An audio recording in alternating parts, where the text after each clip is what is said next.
नमस्ते।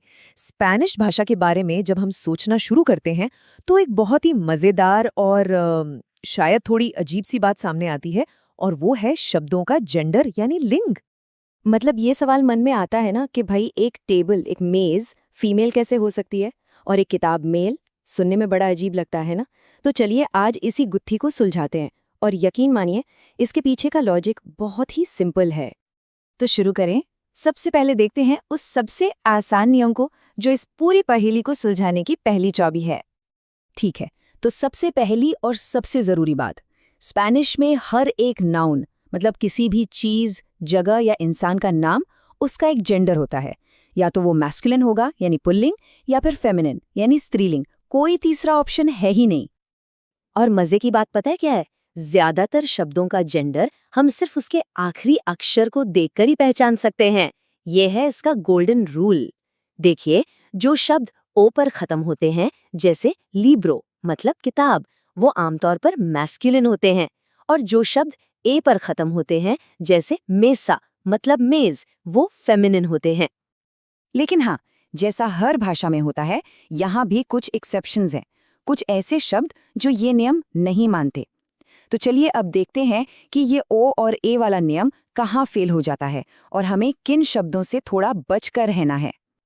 ये देखिए कुछ कॉमन एक्सेप्शंस, जैसे मानो मतलब हाथ, ये ओ पर खत्म हो रहा है पर है फेमिनिन। और वैसे ही दिया मतलब दिन और इडियोमा मतलब भाषा, ये दोनों ए पर खत्म होते हैं पर हैं मैस्कुलिन। अब घबराने की कोई बात नहीं है, ऐसे शब्द ज्यादा नहीं हैं, और जैसे जैसे हम भाषा का इस्तेमाल करते हैं ना, ये अपने आप याद हो जाते हैं। तो जेंडर वाला पार्ट तो समझ आ गया। अब चलते हैं एक स्टेप आगे।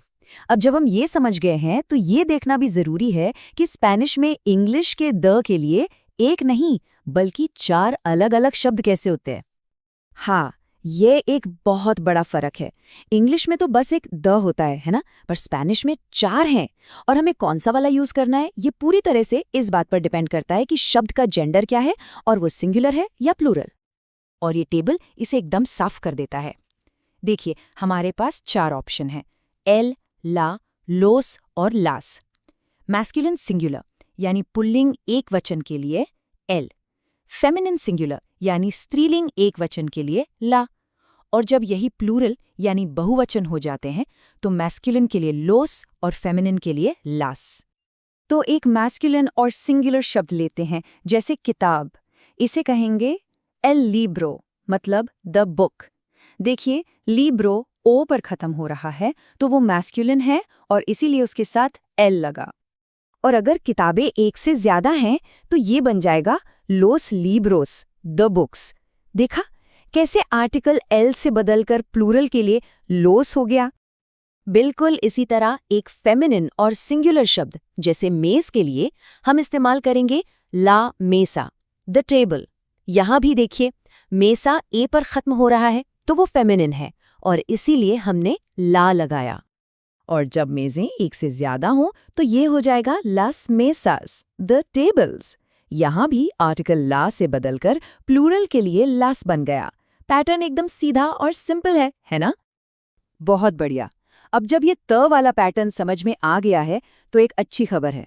यही सेम लॉजिक इंग्लिश के ए या एन पर भी लागू होता है। स्पैनिश में इसके भी बिल्कुल वैसे ही 4 रूप हैं, जो जेंडर और नंबर के हिसाब से बदलते हैं। ये देखिए इस टेबल में अब हमारे पास हैं उन, उना, उनोस और उनास। ये इंग्लिश के ए, एन या सम की तरह है। और इन्हें कैसे चुनना है, इसका नियम भी बिल्कुल वही जेंडर और नंबर वाला है। उदाहरण के तौर पर एक मैस्कुलिन सिंगुलर किताब के लिए अगर हमें ए बुक कहना है, तो हम कहेंगे उन लिब्रो। और जब हम कुछ किताबों की बात कर रहे हों, मतलब सम बुक्स, तो ये हो जाएगा उनोस लिब्रोस। वैसे ही एक फेमिनिन सिंगुलर मेज के लिए अ टेबल कहना हो तो ऊना मेसा। और आखिर में कुछ मेज़ों के लिए हम कहेंगे ओनास मेसास सम टेबल्स। तो देखा ना, एक बार लॉजिक समझ आ गया तो ये कितना आसान हो जाता है।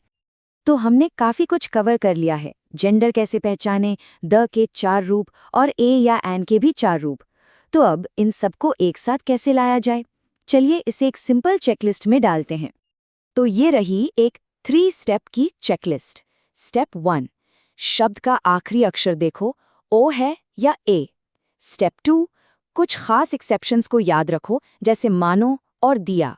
और स्टेप 3, शब्द के जेंडर और नंबर के हिसाब से सही आर्टिकल चुन लो, एल, ला, लॉस, लास या उन, ऊना, ऊनोस, उनास में से।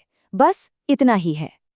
तो अब जब ये राज खुल चुका है, तो क्यों ना अपने आसपास की चीजों को देखा जाए और सोचा जाए कि इनमें से कौन सी चीज एल है और कौन सी ला। इस नई जानकारी को असल दुनिया में इस्तेमाल करने का समय आ गया है और अपनी स्पेनिश सीखने की जर्नी को और भी मजेदार बनाने का।